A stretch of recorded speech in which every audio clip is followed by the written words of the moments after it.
¿Cómo les va a todos ustedes? Un placer compartir este espacio de Nuestra Voz. Primero le quiero presentar lo que se está realizando ahora en la ciudad de Sunchales. Si podemos ver la placa, porque comenzó el día de ayer y termina mañana viernes, que es el 7º Encuentro Internacional de Derecho Laboral. Derechos laborales en tiempos de crisis. Y el temario, la propuesta es panorama en Argentina y en el mundo, el rol de los sindicatos, el desafío de la igualdad de género, el Fondo Monetario Internacional, bueno, con la presencia de importantes invitados. Si menciono algunos y omito otros, algunos se puede sentir herido y realmente es un congreso internacional de primer nivel con los referentes, número 1 a nivel nacional y a nivel internacional, organizado por ATIRRE y por la Facultad de Ciencias Jurídicas de la Universidad Nacional del Litoral. Y ahora sí, en el programa del día de hoy vamos a presentar los invitados, pero me tomo el atrevimiento de decirles que la próxima semana vamos a ampliar toda la información y acompañarle a todos ustedes el material de este Encuentro Internacional de Derecho Laboral. En la primera parte del programa va a estar Patricio Mouche, que es analista político. Y bueno, para completar un poco lo que estamos viendo acá, vieron que uno de los temas que se planteó desde la oposición, bueno, que con el fútbol va a quedar, entre comillas, ceteris paribus, dirían los economistas, el tema de la economía y la política.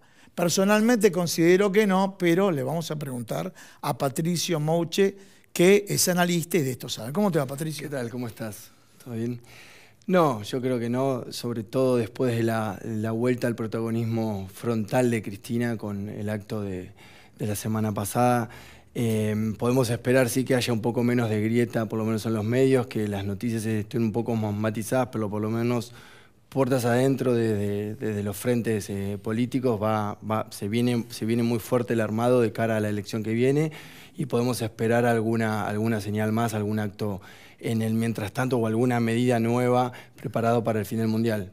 Bien, vos dijiste, o sea, de lo que vos dijiste, la primera interpretación que hago es, la rosca política va a seguir, vos corregime, sí, ¿no? Exacto. La rosca política va a seguir. Está perfecto. Nada más que en los titulares de los diarios, como una noticia puede tapar la otra, noticias vinculadas con el Mundial de Fútbol, bueno, esperarán los jugadores políticos el momento justo para salir con el mensaje, a ver, o a defenderse, o atacar, o contraatacar. Exacto, aparte, más allá de la rosca política que, como siempre decimos, que puede estar corriendo por abajo, vos tenés que La Pampa ya empieza a armar listas, ya las elecciones provinciales están desdobladas, Mendoza va en ese camino, entonces hay cosas que ya se empiezan a jugar en electorados regionales y eso va a empezar a surgir como noticia, empiezan los armados, empiezan a jugar los gobernadores, de vuelta no es casual el lanzamiento de Cristina antes del Mundial, como para dejar sentada una base y en función de eso empezar a ordenar actores. El lanzamiento fue un acto, todavía dijo en su medida y armoniosamente, ¿no? Totalmente, pero desde lo comunicacional tiene todos los condimentos. Tiene los condimentos, exacto, sí. Bien, ahora, yo estuve en Brasil, justo escuché el tercer debate entre Lula y Bolsonaro, estuve en las elecciones, como dato preciso, inclusive saliendo en distintos medios en vivo, también salí en medios brasileños, 32 millones de personas no votaron en Brasil. O sea, 60, para redondear, 60 millones de votos, Lula. 58 Bolsonaro, hay que corregir, ¿no? 32 millones no votaron. Mucha grieta, redes sociales absolutamente ácidas. ¿Vislumbrás que, más allá que son características diferentes, partidos diferentes, puede darse un escenario similar en cuanto a la abstención? Entre tanta grieta la gente diga, bueno, mira, esta grieta y eventualmente escasez de propuestas, habría que leer, y también te agrego otra pregunta, ¿será que estos 32 millones de votantes dijeron no hay centro en la propuesta de Brasil y por eso estos 32 millones no votaron? ¿Qué puede pasar en Argentina cuando sabemos que hoy por hoy predomina en cualquier medio de un lado y del otro la grieta? Sí, yo creo que hoy por lo menos el escenario Es similar en cuanto a los indecisos. Hoy depende de la encuesta y el análisis que hagas, los indecisos están primeros. Nosotros hoy podríamos definir en cuartos estos escenarios, un cuarto el Frente de Todos, un cuarto Juntos por el Cambio, un cuarto Milei, Izquierda y compañía, y un cuarto, el que de vuelta depende del dato que ves, está primero, son los indecisos. Entonces hay que ver si la grieta logra refuncionalizarse bien. Hay mucho rechazo hacia la política, entonces la respuesta que puedan tener los actores leyendo esa situación, leyendo el humor social, va a decir, bueno, los provocamos para que se vuelvan más indecisos y tengamos más de un 20% de voto blanco o nulo, o los logramos capitalizar. Yo creo que el intento de Cristina, tomo las palabras de ella porque fue el último gran acto político que hubo, es un intento de correrse un poco hacia el medio, de estamos todos en este barco. Un poco vos haces una lectura que hay un corrimiento hacia el centro. Hay un intento lógico, como en su momento lo intentó Larreta, después Larreta tuvo que moverse un poco más hacia la derecha porque estaba perdiendo con Bullrich y con Milei, pero todos tienen muy claro que es hacia el centro de cada espacio porque si no, no les alcanza. ¿Habrá lecciones aprendidas? Porque todo se habla... A ver, se festejó el triunfo de Lula, ¿sí? Convengamos que perdió San Pablo. San Pablo, Río de Janeiro, la mayor cantidad de estados, ¿no es cierto? O sea, 14 estados ganó Bolsonaro, 3 estados ganó Lula. A su vez, muchos gobernadores se plantearon que apoyaron a Bolsonaro, no siendo bolsonaristas, dijeron, bueno, tenemos que comenzar las negociaciones con Lula. Entonces, acá voy a los gobernadores. ¿Qué es lo que ocurre un año antes en Brasil respecto de los gobernadores en Argentina a las elecciones del 2023? O sea, primer tema, los gobernadores, todos en su mayoría, quieren y buscan despegarse de las nacionales para no quedar tan enganchado con la grieta. Yo voy a decir... Con la imagen del gobierno nacional, por lo menos. No, gobierno nacional y la oposición también. Quedar tan esposados a la grieta, esa grieta donde es muy dura de los dos lados, ¿no? Sí, hay de todo. Yo creo que han habido reuniones políticas más cerradas y más abiertas, por así decirlo, más de rosca y más públicas. En ese sentido, por ahora estamos encontrando un poco de todos. Entre Ríos está un poco en esa indefinición, pareciera que va a ir con la nacional. De vuelta a La Pampa, un gobierno peronista termina desdoblando. Mendoza, un gobierno opositor al gobierno nacional, terminaría desdoblando. Estamos viendo que hay un poco de cada lado. Yo creo que cada uno está sacando sus números propios, por lo menos por ahora. Hay que ver qué pasa, la irrupción tan fuerte de Cristina, tratando de recuperar el centralismo político dentro del peronismo, si eso ordena, lo que veníamos diciendo es que no había una conducción, que es el problema que también tiene la oposición, no hay una cabeza que ordene al resto, si es que ese factor ordena al resto de los gobernadores y se alinean o no. Bien, o sea que vos planteás que el discurso de Cristina Fernández de Kirchner la semana pasada está orientado, bueno, voy a ser yo, Cristina, la ordenadora del peronismo. ¿Así lo estás viendo vos? Yo creo que intenta un poco eso, recuperar la centralidad. El peronismo sabe funcionar muy bien con centralidad. Creo que es la que perdió, lo que veíamos diciendo que había como un doble comando en el gobierno, un doble comando en la política, no estaba claro, los actores estaban sin tener un norte, sin tener esta centralidad importante para funcionar. En términos de liderazgo, Cristina está intentando recuperarla, no sabemos hacia dónde va a ir eso, pero es un primer interrogante para decir, bueno, ¿esto será un factor ordenador o no? ¿Qué pasa con los gobernadores albertistas? ¿Hay gobernadores albertistas? ¿Qué pasa con Alberto? ¿Va a ser su jugada o no? Entonces ahí hay algunos interrogantes. Y la otra pregunta que yo te haría, Patricio, es la siguiente. A ver, yo planteo lo que dicen algunos analistas. Sí. No quiero decir que eventualmente pueda coincidir en parte o nada o en todo. Los analistas dicen, bueno, Cristina convocó, realmente fue impresionante el nivel de convocatoria, pero llega hasta ahí. Llega para los propios, llega para los incondicionales. Sabemos muy bien que en cualquier tema de comunicación, y ni hablemos cuando tenemos que ofrecer otro tipo de producto, no el político, al escenario, al mercado político, en este caso, tenés los incondicionales, los indecisos, los no exclusivos, o sea, tenés distintos tipos de público. ¿Solamente con este discurso llega a los incondicionales o de pronto a los no exclusivos les puede estar dando un mensaje? Yo creo que lo que primero intentó fue un gesto de fortaleza política. Sí. A través de esa fortaleza política reconstruir el liderazgo dentro del peronismo, pero al final, digamos, tiene un mensaje intentando abrir esa puerta hacia un público más de centro, desencantados, que votaron este gobierno hace ya casi 3 años.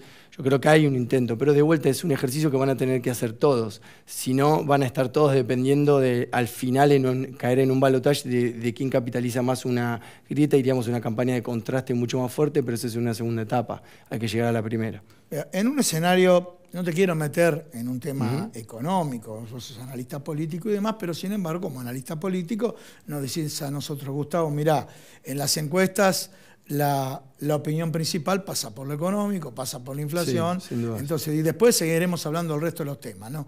Me puedo dar 1000 planes, suponiendo que de alguna manera desacelera algo la inflación Sergio Massa en esa hipótesis, como la plantea él, la plantea el viceministro de Economía, que no se hace de la noche a la mañana.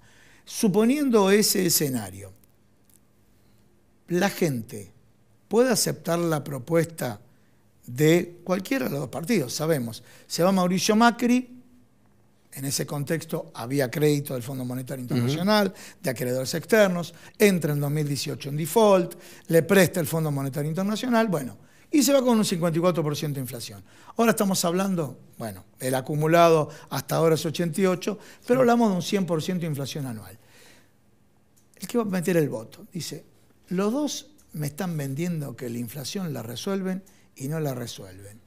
Entonces, el votante, ¿sí?, se va a la anomia política, se va a la indecisión, dice, bueno, no me queda otra, seguir con mis convicciones, una cuestión de fe, creer en el frente de todos, creer en Juntos por el Cambio a través de una cuestión de fe y nada más.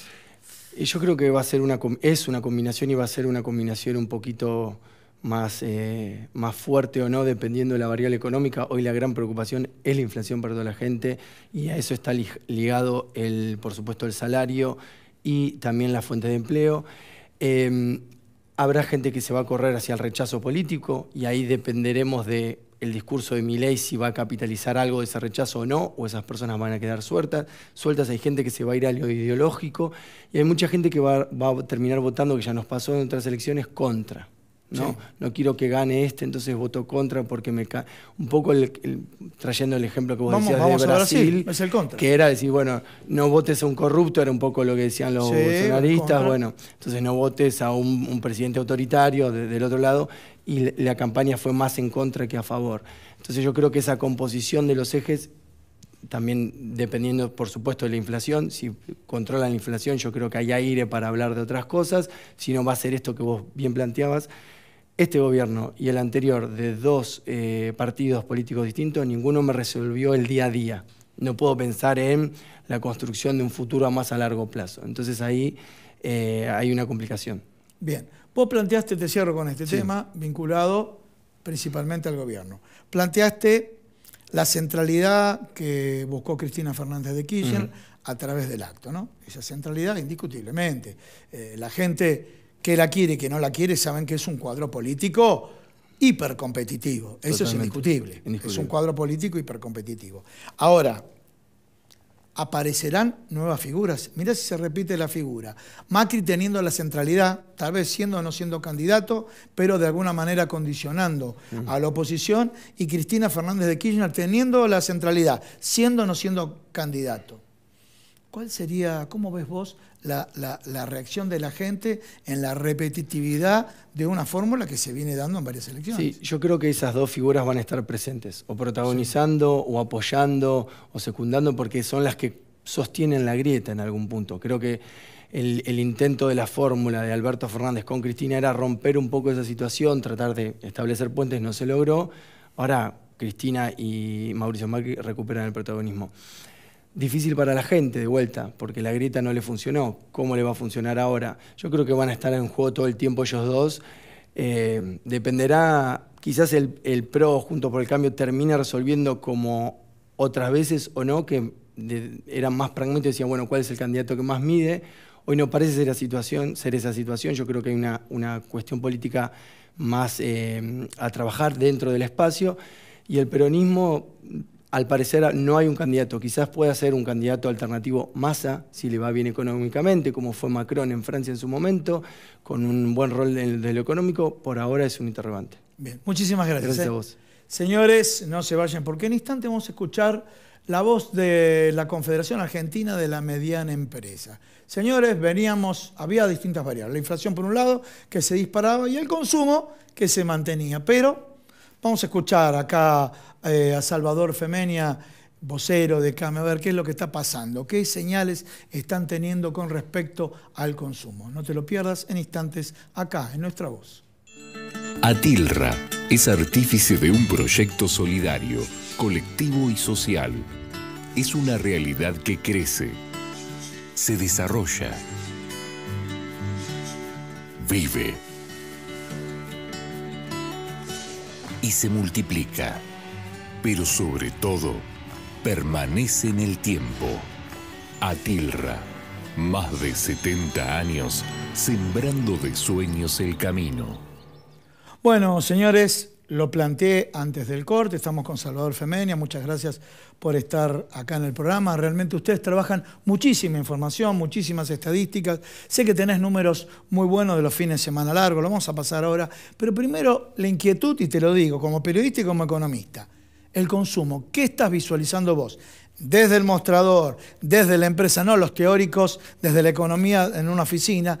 ¿Qué es lo que está visualizando que pasa con el consumo? Bueno, vos sabés que CAME tenemos informes propios, sí, estadísticas propias, medimos el consumo, la producción industrial. En algún programa hemos visto el tema del IPOT, ¿no? El índice, sí, de producción de origen y destino, y también el turismo. Lo que es ventas minoristas, en octubre medimos el cuarto mes consecutivo de caída. Ventas minoristas. Ventas minoristas. Bien. Que es el termómetro, ¿no? Sí, el termómetro, sí, lo que mostrador la gente. Y la gente. La gente. Mostrador y la gente. Es casi un dato lógico, porque la inflación se ha estacionado en niveles muy altos. Hace 4 meses que no baja del 6%. Sí. Y más allá de algunas renegociaciones de paritarias, son aumentos que se dan en forma escalonada, y un poco la carrera de la paritaria de los sueldos contra los precios se pierde. Sí, sabemos que la inflación es un... Y no te quiero agregar, porque en paritarias tenés los empresarios y los representantes de los trabajadores, los gremios negociando. Ni hablar los profesionales independientes que no tienen un referente, donde pierden permanentemente contra la inflación. Sí, o los no registrados. O los trabajadores, no registrados. Mal, ¿no? Sí. Bien, pero tenés una estadística de CAME de los fines de semana largos, ¿podemos verla? Sí, cómo no. Dale, a ver si la podemos ver en pantalla, pero andá adelantándonos, ¿qué fue lo que pasó? ¿Qué es lo que estuvieron visualizando estos fines de semana? Un fin de semana. Acá tenemos, tenemos una comparación, ¿no? De ya sea el 20 de noviembre, 12 de octubre, 17 de agosto, 17 y 20 de junio, Semana Santa y Carnaval. Bueno, ¿qué es lo que se está viendo ahí en materia de impacto económico? Bueno, el tema de impacto económico ha sido positivo. Desde la salida de la pandemia, sí, hubo, evidentemente, es notable y es comprobable, sí, un cambio de hábito en la gente. Bien. En la gente estamos incluidos nosotros también. Sí, por supuesto. Porque seguramente todos de una forma u otra, durante la pandemia del COVID, la pasamos mal. Fue traumático. Hemos perdido familiares, amigos, no los hemos podido ver. La vida parecía que se nos iba en un instante a cualquiera. Eso produjo... No, miedo a salir de la puerta de casa, indiscutiblemente. Obviamente. Todo eso creo que fue un replanteo mental de cada uno de nosotros. Es decir, bueno, la vida, a pesar de todas las cuestiones, pasa por otro lado. Y en cada fin de semana que hemos vivido desde la salida de la pandemia, desde el levantamiento de las restricciones, han sido todos positivos, todos positivos. O sea que quiero interrumpirte con esto, o sea que por un lado me estás diciendo, Gustavo, está cayendo el consumo, registramos la caída de consumo. Y por otro lado me estás diciendo, bueno, la pandemia marcó una señal en la gente donde, más allá de que hay restricciones en el consumo, el turismo por ahora no se pospone, por lo menos nuestro esparcimiento y calidad de vida con el turismo lo mantenemos, o eventualmente, bueno, comparado con la pandemia, lo incrementamos. ¿Es así, tal cual? Sí, es como que no se negocia. No se negocia. A pesar de, no se negocia. No se negocia. Justamente con lo que están señalando vos, podemos reafirmar, ¿no? Hay problemas con el consumo, pero los juntamos para irnos un par de días. Sí. Y también en la salida semanal, ¿no? En los restaurantes, ir a comer una pizza, juntarse con amigos. Todo eso, a pesar de todo, se sostiene. Se sostiene. Obviamente, en términos proporcionales. Hubo también un momento que con el tema de la inflación persistente, es decir, los pesos, me los saco de encima. Hay mucha nominalidad, por eso mucha plata dando vuelta, pero la plata no rinde. Todo eso tiene que ver también con el aumento de salarios, ¿no? Que hablábamos antes, aumento de salarios nominales y después de una forma se vuelca a precio y así la rueda sigue y el impacto final es la caída del consumo. La caída del consumo. Bien, contanos un poco, uno de los temas que se plantea a nivel macroeconómico es el tema de las restricciones de los dólares. Acá hay una realidad. El gobierno recibió deuda y el gobierno recibió restricción de dólares. No obstante, el gobierno, de alguna manera, prometió, bueno, lo vamos a sacar de ese contexto. Estamos en un contexto de escasez de dólares, donde lo escuchamos al viceministro de Economía, dijo, es como atender a un enfermo en la pandemia, tengo que seleccionar a qué sectores, yo lo voy a readaptar, a qué sectores puedo favorecer con un dólar especial. De economías regionales, el dólar soja, de economía del conocimiento y demás. Bueno, ustedes que me imagino que reciben atajando penales, todos quieren tener un dólar diferencial y no todos pueden lograrlo, ¿no? Sí, en primer lugar, para nosotros, lo que es el sector PYME, lo que es la parte industrial PYME, sí. Lo primero que queremos tener más allá de diferencial, queremos tener dólares. Sí. La verdad que el gobierno ha perdido muchas reservas. La guerra fue un factor, más allá que veníamos complicados con el frente externo, pero la mayor demanda de energía y el precio internacional de la energía por efectos de la guerra realmente impactó fuertemente las reservas. Hoy tiene un pequeño colchón que puede llegar hasta enero, que también fue producto del dólar soja, que se liquida un poco más. Ahora se está pensando en otro dólar soja, pero el impacto inmediato es que tenemos dificultades. Disculpa, pero ¿qué te dice a vos el sector vitivinícola, por ejemplo, que está pidiendo algo especial? Ellos también quieren ¿Qué te dicen otras economías regionales que se me están pasando? A ver, oliva. Todos de alguna forma quieren un dólar especial, porque evidentemente la diferencia es grande. Por más que ahora se está acelerando la devaluación del tipo de cambio oficial, pero igualmente el retraso es importante. En este momento que se estaba acercando, vuelve a saltar el blue y seguimos en esa rueda. Pero evidentemente todo el mundo con el tipo de cambio oficial, que es exportador, tiene un problema. Y para el que tiene que importar, tiene un problema de la falta de dólares. El sistema CIRA, que entró en vigencia, viene a ordenar, viene a controlar más, pero todavía no ha logrado hacer más fluida la aprobación de las solicitudes, y cuando están es un inconveniente tener los dólares. Vos dijiste el sistema SIDA, el último sistema, ¿no es cierto? Que viene a ordenar. Ahora vamos a mezclar una frase futbolera, Maradona, cuando decía, pero el gobierno o a Martín Guzmán se le escapó la tortuga porque se le iban dólares y que de pronto esos dólares no fueron a los pymes para mejorar la cadena de valor. Si iban dólares, obviamente, a través de maniobras que los vimos, maniobras que estaban relacionadas con sobrefacturación de importaciones, subfacturación de exportaciones y, bueno, obviamente, operaciones no declaradas. ¿Se le escapó eso al exministro? Se le puede haber escapado. Yo creo que estas cosas pasan siempre. Lo dijo hace poquito Michel, que es el administrador de aduanas. En condiciones normales siempre pasa un poco esto, ¿no? Hay una sobrefacturación, subfacturación. Hay muchos que se estoquearon y, como dijo alguien del Ministerio de Economía, no los culpo. Si vos te lo querés asegurar y podés y ves que para adelante tenés problemas, y acopiás. Evidentemente en esta situación es en perjuicio de otros. Sí. Pero evidentemente este control que se está haciendo ahora, viendo lo que estaba pasando, había cierta certidumbre que el panorama internacional era complejo. Creo que no se reaccionó a tiempo. Eso No se reaccionó claro. a tiempo. Eso está claro. Bueno, Salvador, muchísimas gracias por venir. Gracias a ustedes por invitarme. Bueno, señores, los agradecimientos. Les recuerdo, a ver si tenemos nuevamente la placa. Se está realizando ahora el Congreso Internacional de Derecho Laboral con importantes autoridades, lo vemos ahí, derechos laborales en tiempos de crisis. La semana que viene vamos a ampliar con el material audiovisual que vamos a obtener de dicho Congreso y también los agradecimientos. Primero a ATIRRA, a la Fundación ATIRRA, al Centro Cultural Low, a la producción y también la pilcha, señores, a Sastrería Windsor, www.sastreriawindsor.com.ar. Me despido de todos ustedes. Nos vemos el próximo sábado en la edición especial, que revivimos las temporadas del Centro Cultural Low.